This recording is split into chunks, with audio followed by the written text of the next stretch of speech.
Well, g'day folks, and welcome to week number 31 here on our Chronological Bible-in-a-Year reading challenge. As is becoming very typical for us, we've got a few chapters of narrative in both 2 Kings and Chronicles. This week we're finishing off the book of Isaiah, so congratulations, that is a major accomplishment, and you're going to find some very positive sounding texts as we close out that book. On the other hand, we're also reading a little prophet called Nahum, who, like Jonah 150 years earlier, prophesied not to God's people, but to the people of Assyria, and things aren't going to be looking good for them. But I don't want to spoil it for you. In the meantime, sit back, relax, and enjoy today's tutorial.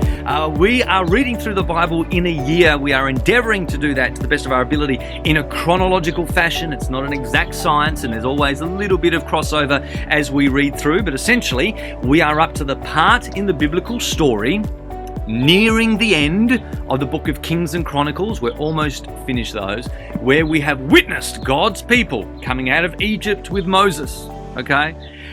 They have established themselves in the promised land. They became a kingdom with Saul, David, and Solomon, but after Solomon's death, they split into two. The northern kingdom has been destroyed by the Assyrians. The southern kingdom has been spared by the Assyrian army because they've got a good king at the moment, a guy called Hezekiah who's relying on God. He's got Isaiah prophesying there with him. However, while God has spared Jerusalem and Judea from the Assyrian army, he has said that one day, the day is coming, where another army will come in and they will be destroyed, and that will be the Babylonians. So we're not there yet, but that's we know that's going to be coming sometime soon, all right? This week, we're essentially reading, I think it's 8 chapters of narrative. It's right there on your schedule. We're going to be adding 3 more kings to our list. So after Hezekiah, we've got 2 bad kings, okay? They repeat all the problems of the previous bad kings.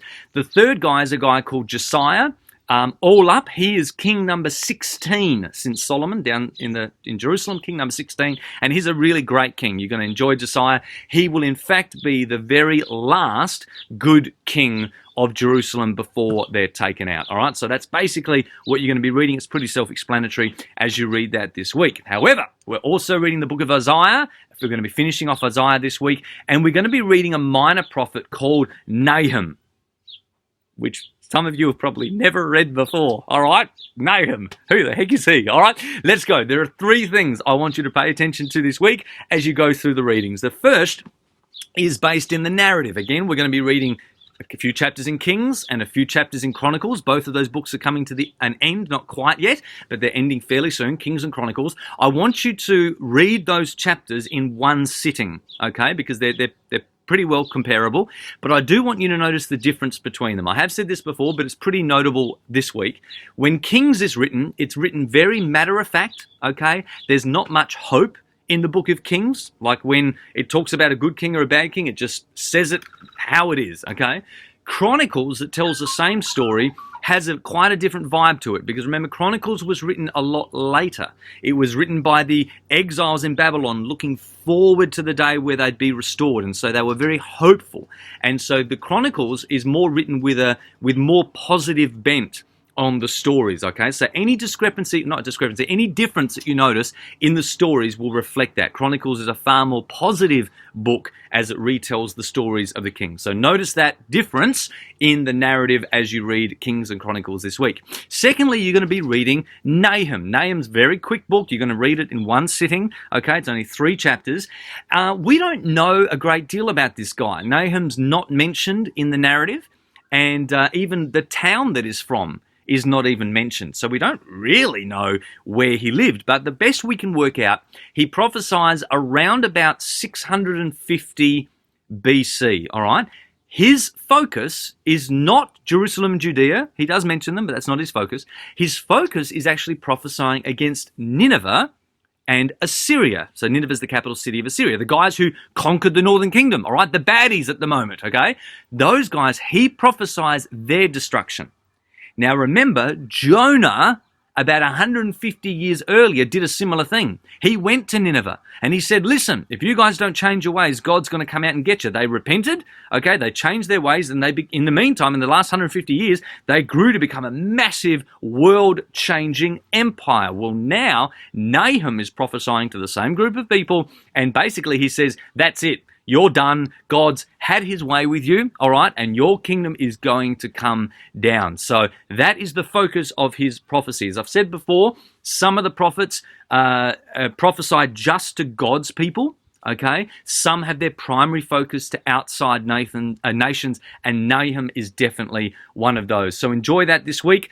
He is going to declare their end, and that is also going to take place by the Babylonians. So what's happening behind the scenes is the emergence of this great nation that's called Babylon, okay, which, by the way, is Babel in the Tower of Babel.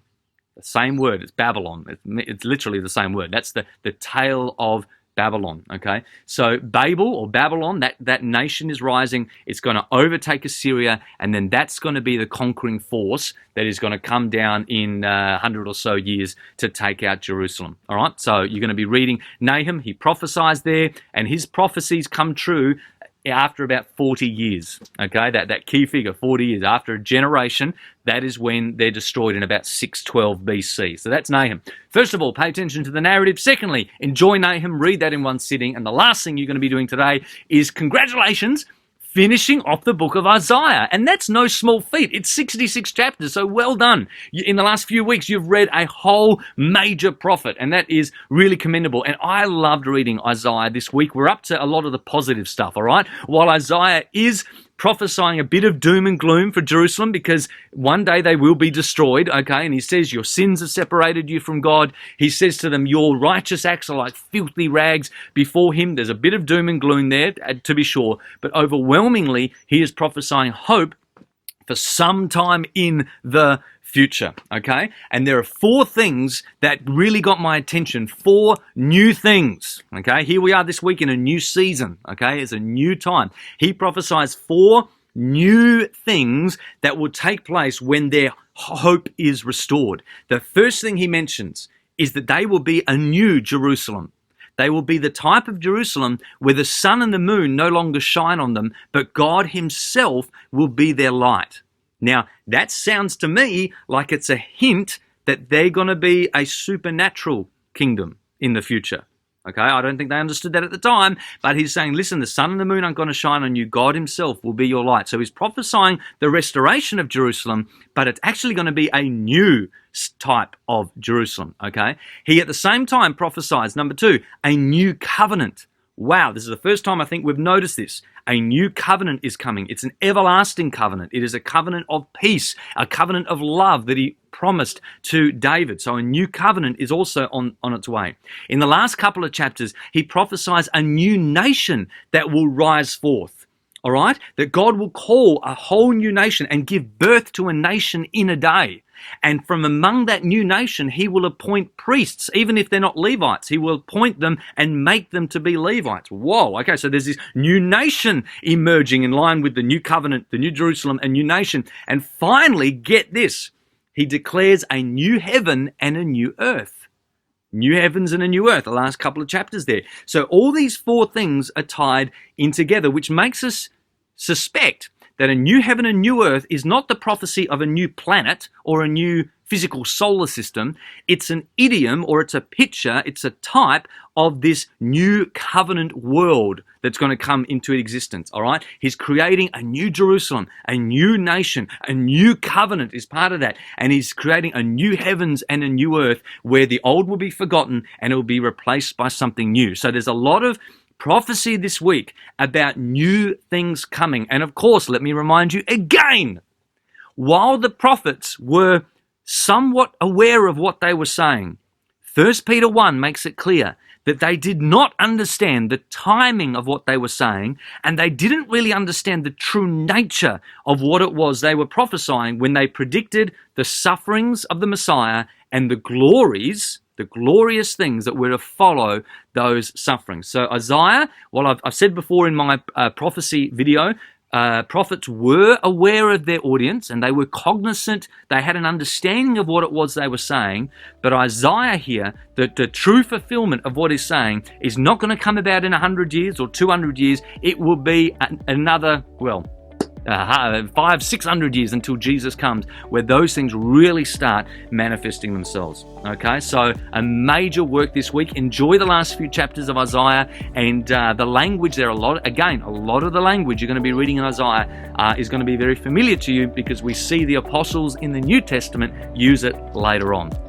All right, going to be fun. Take notice of the narrative. 3 more kings basically coming up this week. Enjoy Nahum. You've got to read that in one sitting. It's only 3 chapters. And Isaiah, full of good stuff. Get your highlighter out. All right. Enjoy this week's readings. Next week, we get into a guy called Jeremiah, which is a very significant prophet, another major prophet. And again, his very similar prophecies about the fall of Jerusalem, but hope for a new covenant and hope for a new start sometime in the future. Bless you guys. 10 minutes. I'm done.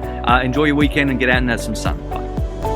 That's it for today's lesson. I really hope you enjoy your readings this week. Remember, allow yourself time to read as much as you can in one sitting. Don't get lost in the detail. Just keep going and watch the Bible's big story unfold before you. Remember also to hit me up on our social media channels or website, and I'll see you next time.